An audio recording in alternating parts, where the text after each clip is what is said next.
תדם, יפה. זה עבד. Okay. Hi. Hello, good morning everybody. My name is Adi Pick and I will talk, so I'm from the Hebrew University and I will talk about noise resilient protocols for quantum computation. Okay, so after all the talks in this conference, we all agree that noise is that computational errors are a major obstacle for quantum computation. So in general, the big question is how can we deal with computational errors? So I divided it into two things that we can do. So one thing we can do is error correction. If an error occurred, we fix it. And the caricature for that is like if an error occurred, we can fix it. But then the other type of things we can do is to use noise resilient protocols, which means that we design our protocol in a way that the answer is insensitive to noise that happens along the way. And here I also have a silly cartoon. It's like an analogy to a boy that puts earphones on his head, so even if there is noise around him, it doesn't affect him. So I will talk about two such protocols, and let me just proceed and tell you what they are about. Okay, so I will have, so the talk will have three parts. I will begin with a very short introduction for quantum computation with atoms and light, and I will basically just give an example of a very simple, naive protocol that is sensitive to errors in the controls and the light that controls the atoms. And then I will present two types of noise-resilient computation schemes. So the first class of protocols is based on something called STIRAP. So I'll explain what it is and why it's useful for quantum computation. It's a type of adiabatic way to transfer population between atomic states. And then in this last part, I will talk about exceptional points, which are a special type of degeneracy that can occur in open quantum systems, and I'll explain how that is useful for achieving robustness in quantum computation. So with that, let me start with a very short introduction to quantum computation with atoms, and the idea is just to set the stage, to tell you what the system, just to give us a common ground of terms that I will use. So basically, if we want to build a quantum computer with atom, we use the fundamental unit is the atom, and we can encode quantum information in 2 degrees of freedom of the atom. And basically what we want to do is we want to be able to prepare, manipulate, and read out its state in order to build the computer. So again, to have a picture in mind, we have our atoms that perform the calculation. They're sitting in some optical cavity, and we have light that manipulates the atoms. Okay, so to implement operations on atomic qubits, we can usually use light. And let me just give a very, very simple example for how it is done. So the simplest thing you can do is to use resonant light to manipulate the state of the atom. So basically, resonant means that if we take light to drive transitions between 2 electronic energy levels, and we take the frequency, the energy of a single photon to match the energy difference between 2 atomic states, this can be used to implement a quantum logic gate, because when an electron is placed in a field, it undergoes Rabi oscillations, right? The electronic population oscillates between the 2 states, and basically if we have an electron that occupies the ground state and we turn on a field, it will just transfer to the second state. Now, so this can be used to implement a quantum logic gate of a NOT gate. It can negate, so this is the simplest way to negate the state of the qubit. Okay, if we just apply a field and turn it off once the electron reaches the upper state, we can transfer 0 to 1 and 1 to 0. Okay, so that's very simple. But the advantage of this approach to implement the NOT gate is that it's a very simple gate and it's also very fast. It's kind of maybe the fastest way to transfer electronic population with a given amount of energy. But the disadvantage is that any error in the frequency, amplitude, of duration of the pulse will decrease the gate fidelity. So if we don't operate with exactly the field we wanted, we'll have an error in the gate. Okay, So the topic of the day is how can we do, what can we do to be less sensitive to errors? Okay, so what I want to show you is how to implement a NOT gate with something called STIRAP. And in order to show you this, I will just briefly explain what STIRAP is and then how it's used. Okay, so instead of using, so here's our little atom, and instead of using a single light beam, we will use 2 beams. And here is the STIRAP protocol. So in STIRAP, we actually use atoms. We use 3 electronic energy levels of the atom, 2 states encode the qubit states, and we use an additional level. So we typically choose 2 states with a long lifetime to encode the qubit, and then the additional level with a shorter lifetime that can decay via spontaneous emission to induce transitions between the 2 levels. Okay, so say the electron is initially in 0 and we want to transfer it to state 1. So how can we do this with STIRAP? We did it in 3 steps. So first we shine on a beam that is resonant with the transition between 1 and 2 and has the appropriate polarization to drive this transition. Then what happens to the electron if it is sitting here? Nothing will happen. So this is the first step. In the second step of STIRAP, we now turn on a second beam that is resonant with a 0-2 transition, and we slowly dim the first beam. Now what happens? So the electron will gradually transition between 0 to 1, and then in the last step, we turn off the first beam, and what happens is that when the electron reaches state 1, it stays there. It cannot leave the state. So this is what happens in STIRAP, and the key thing here is the electron is always trapped in the 0-1 manifold. It never populates state 2. And the reason why that happens is like a miracle of quantum mechanics that maybe some of you know, and if not, I will tell you why. So the reason why STIRAP is so powerful is because the electron is transferred from 0 to 1, first of all, without ever populating state 2, and this is what I want to explain to you right now. So, in order to understand this, we need to look at the Hamiltonian. So basically, we have, here is our system. We have 2 fields driving 2 transitions. So the Hamiltonian has these 2 terms. The blue term corresponds to this transition, and the red term corresponds to that transition.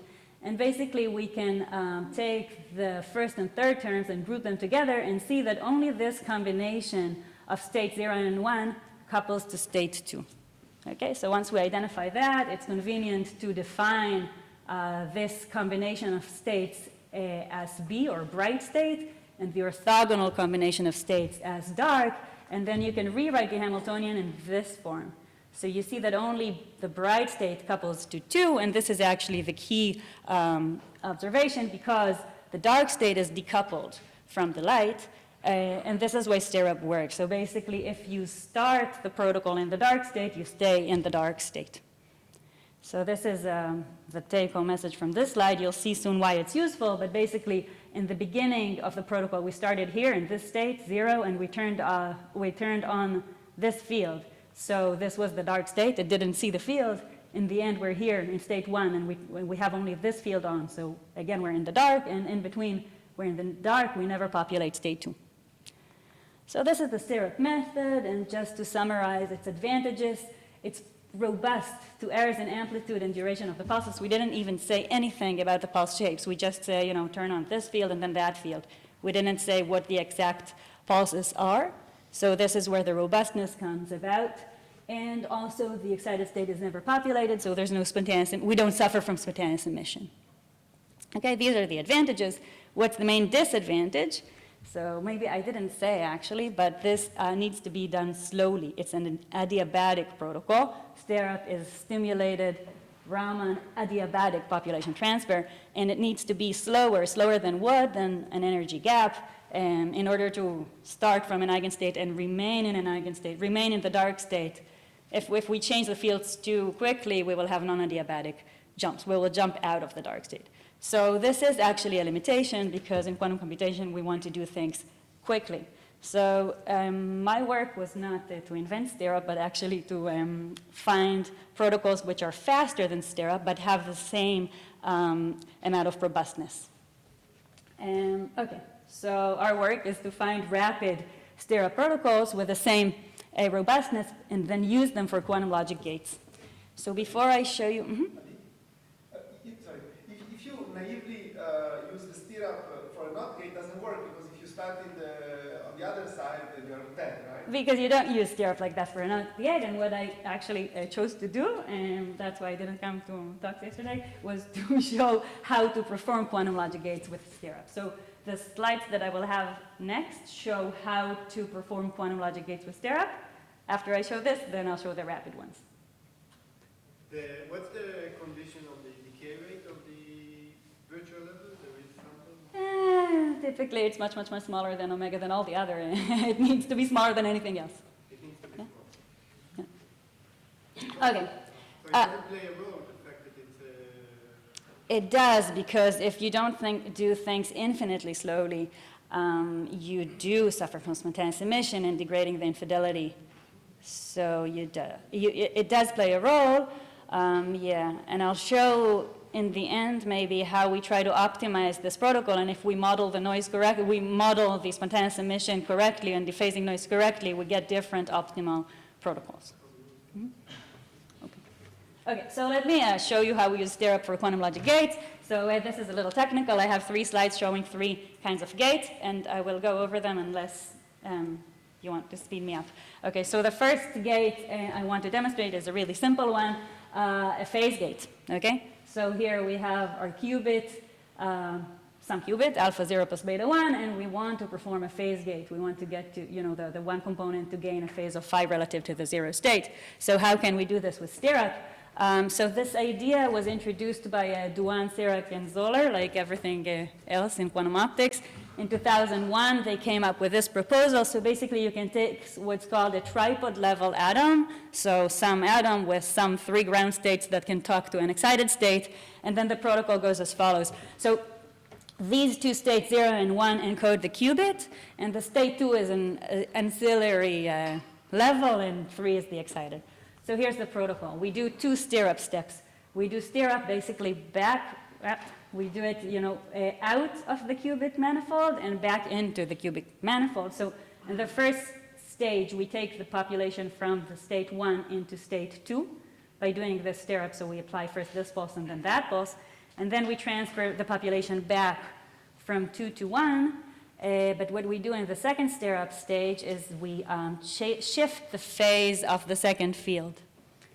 So what that does, the phase shift in the field corresponds to a phase shift in the wave function because it introduces a geometric phase.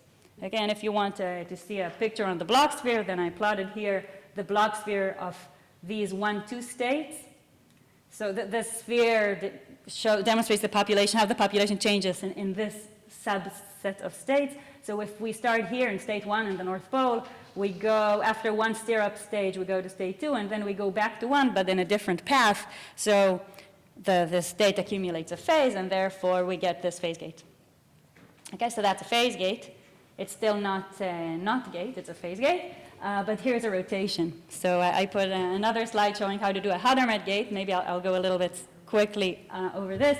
So here we have some qubit encoded in some state, and we want to perform a Hadamard. Once again, we are using the same tripod scheme, but now we need 3 fields. Okay, so we have 3 colors, and basically let's look at the protocol. So it's very similar to the previous one. Once again, we do 2 STIRAPs, 1 STIRAP out of the qubit manifold, 1 STIRAP back into the manifold. We apply these 2 fields together. Let's see what I wrote. So how it works. Okay, so what we can do to understand why it works is you can look at these qubit states, and then you can write the state of the qubit instead of writing it in the 0, 1. In the qubit state basis, you can write it in a dark, bright basis, where here dark and bright are defined as the combinations of states that talk and don't talk to the fields, okay? So if we do that, then the first STIRAP step so it doesn't affect the dark combination, just the bright.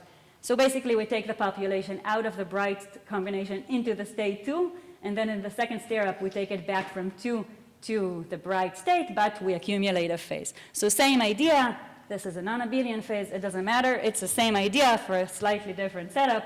but a phase gate in the dark bright basis is a rotation. In the 0, 1 basis, we can choose the proper rotation by a proper choice of parameters. Basically, we need to fix the ratios of the fields to some number, and that gives a Hadamard.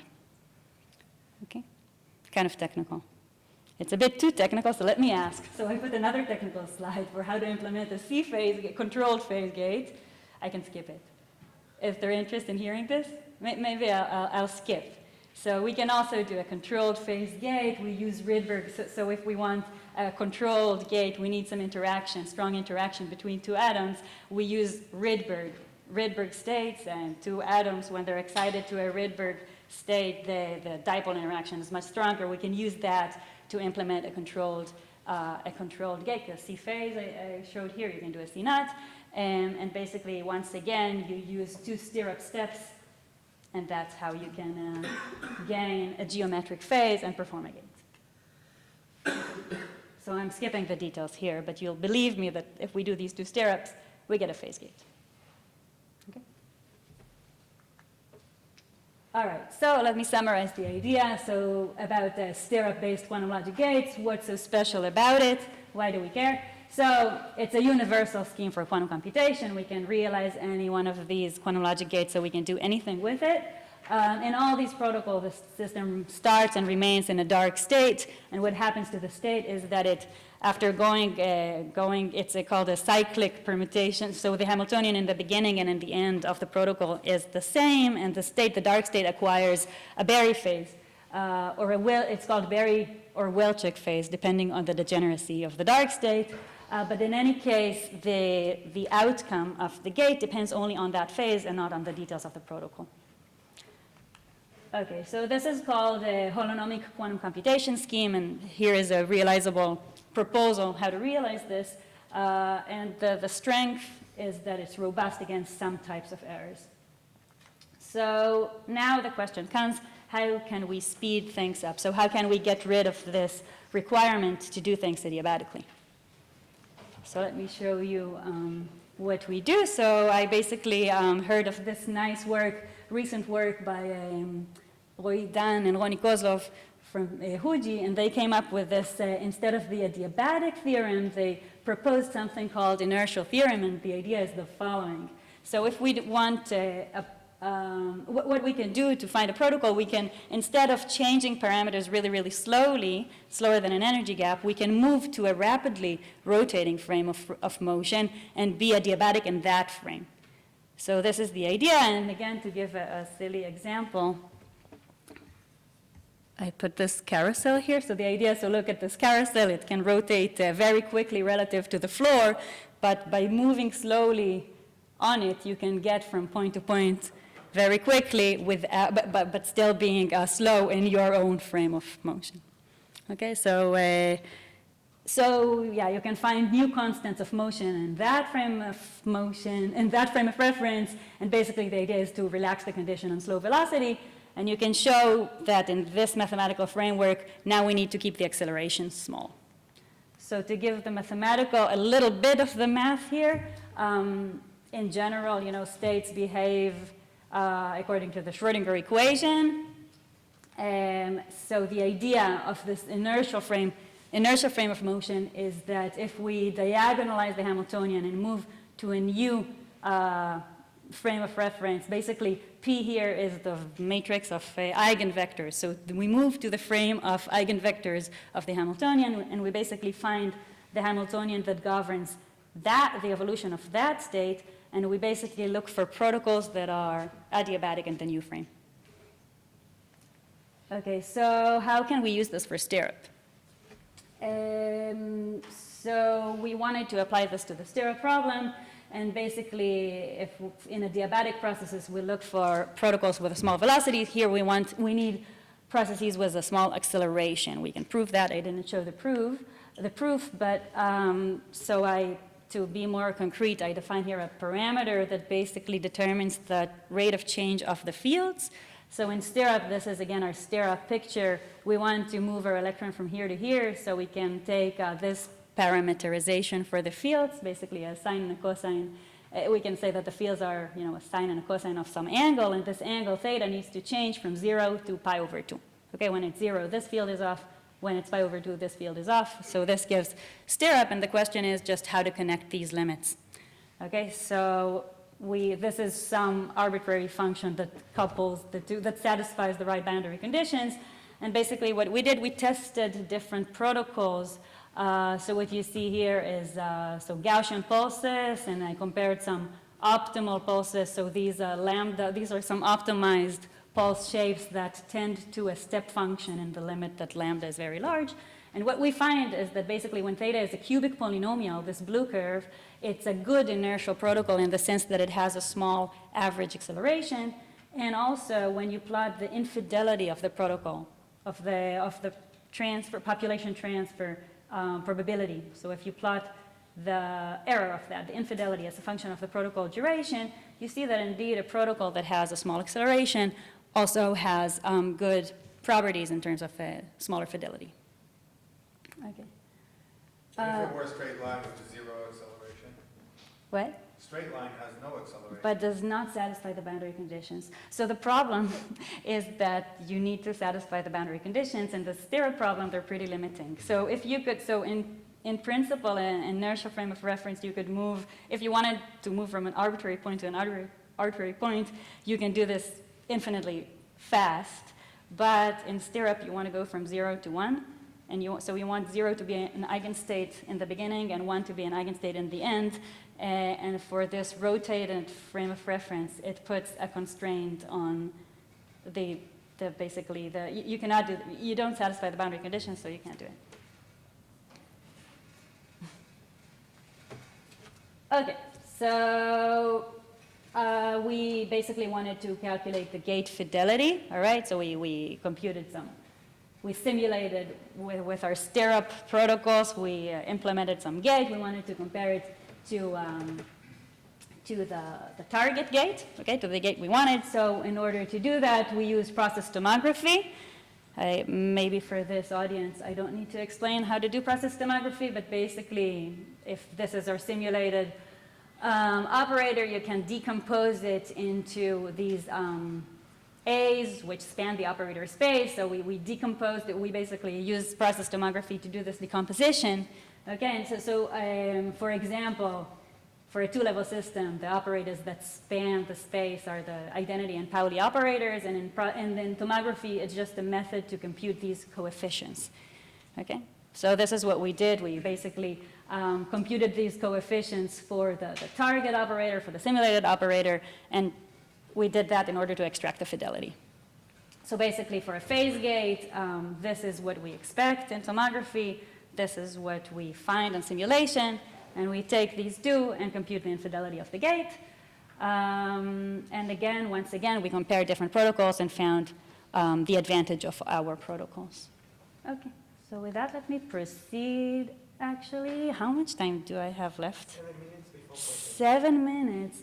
So I think this is all I will say about this. And I will move on and talk about a different class of noise-resilient protocols. Okay? So in the time I have left, I will talk about something completely different, another type of protocols that hopefully have some properties of noise resilience. So this talk will be about something called exceptional points, and let me first explain what they are. So what you see here is such an exceptional point. Maybe I'll explain first what it is, and then I'll explain what you're seeing. But these are energy surfaces of a Hamiltonian as a function of two parameters, and you see that when these two energy surfaces have this singularity, this is an exceptional point. Okay, so it's a singularity in the energy surface of the Hamiltonian. I forgot what's coming. Okay, so the point is that the eigenenergies are just non-analytic functions of parameters. Whenever that happens, this is an exceptional point, and you can find them only in open systems. And since this is sometimes a less familiar topic, I gave an example of what an exceptional point is from a classical system. Okay? How many people in the audience know what an exceptional point is? Who knows what it is? Well, we think. Well, a lot of people. I'll give this example anyways. It may be boring, I'm sorry, okay? So the system I chose is two coupled pendula, okay? So this is our simple boring problem, but one of the pendulums, blah, blah, experiences friction and the other experiences gain, okay? So this feels a force that tends to oppose the oscillations, and this one is pumped. All right, so so this is our little problem, and we basically can write down the equations of motion for the masses, okay? So assuming the length of the string is much larger than the deviations, we can linearize the equations and get these equations. So here, theta 1 and theta 2 are the angles that show the deviation of the mass from equilibrium, and we have this, self-resonance term, and we have a coupling term, kappa, and the left mass has friction, the right mass has gain. Okay, these are the equations of motion, and the reason why I wrote them down is because I want to solve, which means I want to find the normal modes of the problem. So we find normal modes by basically guessing harmonic solutions, substituting in the equations of motion, and getting this matrix equation, or we can write down an eigenvalue problem. If we find its normal modes, if we find its eigenmodes, we get the normal modes of the problem. Okay, so the reason why I'm showing you this is that this eigenvalue problem is non-Hermitian. Due to the presence of loss and gain on the diagonal, the matrix is non-Hermitian, therefore the eigenvalues are complex. And let's look what they are. Let's plot the eigenvalues, or the real part of the eigenvalues, as a function of the loss gain parameter of the strength of gamma, in order to see basically what an exceptional point is. So in the limit of very, very small loss, no gamma, we have the symmetric and antisymmetric modes. They have different frequencies, this one and this one. In the other limit where the loss gamma is huge, we have this mode and that mode, and they're degenerate in energy, so we're here. And in between, the modes merge in this singular way, okay? If we plot the imaginary part of the eigenvalues, we get the same fork. I can explain slowly the limits, but I think you get the idea. So basically, any such square root singularity in the energy surfaces is an exceptional point. It's a branch point. Why it matters, another important thing is that two eigenvalues coalesce, but also two eigenvectors coalesce. So if you look at the Hamiltonian as a function of the parameters, at every point in parameter space, if the Hamiltonian is n by n, it has n modes, but at the exceptional point, two vectors merge, so you lose an eigenvector. So many bad things happen, perturbation theory breaks down, and this is also associated with some physical phenomena. Okay, so that's an exceptional point. And now let me proceed and show you why it's useful for this talk. So potentially a branch point can offer a new mechanism for robust mode conversion to go from mode 1 to 2 to 1, and how does that come about? So potentially, if you have such an exceptional point, you can initialize your system, say in this state, now do adiabatically change the parameters along a loop, and your system, if it follows an eigenstate, will reach a different manifold, and then you need to encircle it twice in order to go back to the original manifold. Now, in practice, there are some limitations to that, because many people raise them here. I will get to that later. But the clean idea is this, okay? Since we have this multivariate function near the branch point, we can potentially use this. And this is robust. I mean, the details of the trajectory don't matter. It's only the winding number, the fact that you encircled the exceptional point, that will tell you which manifold you are on. Okay, so there was some previous work on seeing such exceptional points, and we wanted to basically demonstrate this for an atomic system and use it for exceptional point-based quantum logic gates. So the system we chose to work on was NV centers, again, artificial atom, so we have this defect. So the NV center is this defect in the diamond lattice, and the electrons here near the vacancy form an artificial atom. These are the energy levels of the two electrons, or two holes that sit near the center. We basically can drive, it's a V system of states. We can drive transitions with microwave fields. And we also have, since the electrons are sitting inside a host lattice, the phonons induce, quantum jumps. So taking all this into account, we can write down the evolution of the Lindblad, the Lindbladian, like the equation for the evolution of the density matrix. And basically what we did is we found exceptional points in this Lindbladian. So what you see here is a plot of the maximum. So we basically we found exceptional points by looking at the condition number of the Lindbladian. When a matrix is very, very ill-conditioned, it's because it has an exceptional point. So this is what we used. So black color here represents an exceptional point. And basically what we wanted to do is find such an isolated point because we wanted to encircle it. The axes here are the detuning and the Rabi frequency of one of the fields, and all the other parameters are fixed to satisfy what we wanted, which was to find an isolated point. Okay, so the reason why we want an isolated point is because we want to encircle it without adiabatically, without ever hitting another state. Okay, so we can't encircle, we can't do a loop. So although there are many, many exceptional points along this triangle, we can't encircle them without hitting another degeneracy. So that's why we do our loop here. Okay, so I explained that.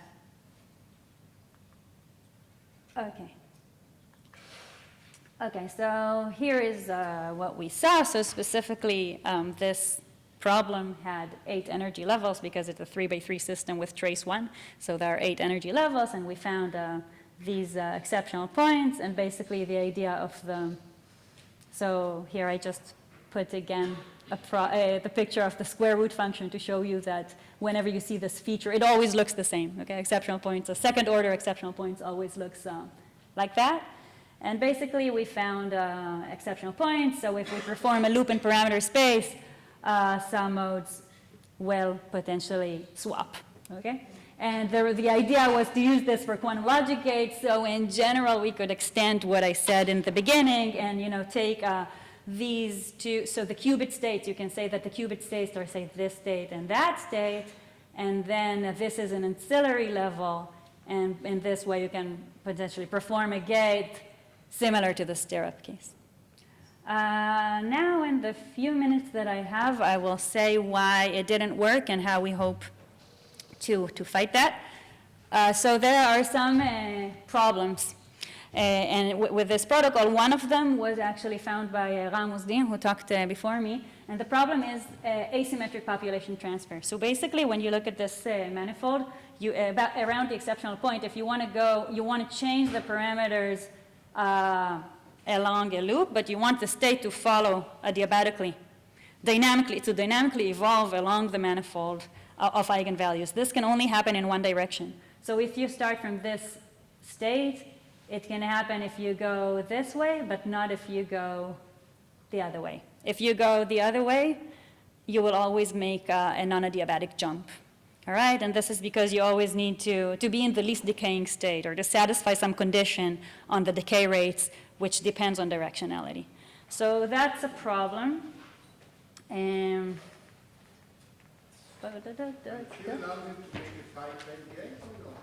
What? No, we didn't manage to make a gate, and I'm saying this is a major limitation.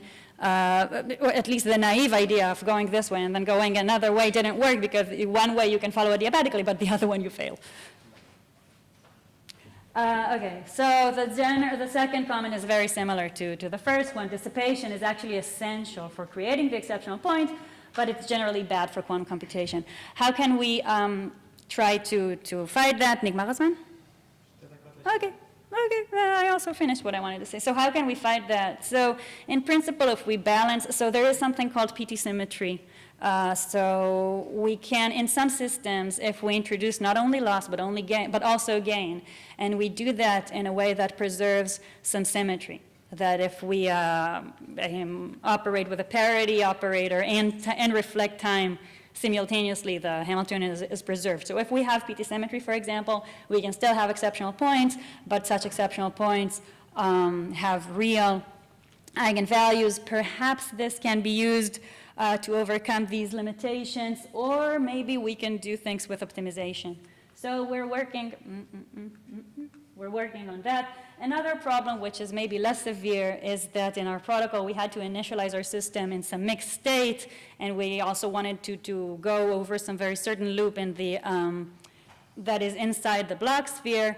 And we're also working now on some protocols for mixed state preparation. This is just a silly illustration, but the yeah, so we're working on dissipative protocols for state preparation, which can also help us implement such ideas.